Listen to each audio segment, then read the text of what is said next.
Mga kapatid, ano ba ang iba't ibang bunga ng banal na espiritu? Una, pag-ibig.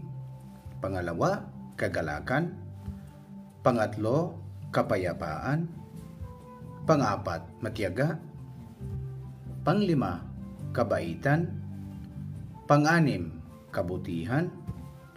Pampito, pananampalataya.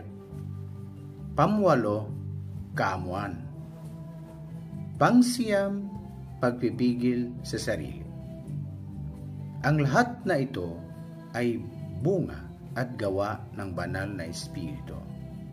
Ito ang tanda ng mga kaluluwang nabubuhay sang-ayon sa pananampalataya na sang-ayon sa banal na espiritu.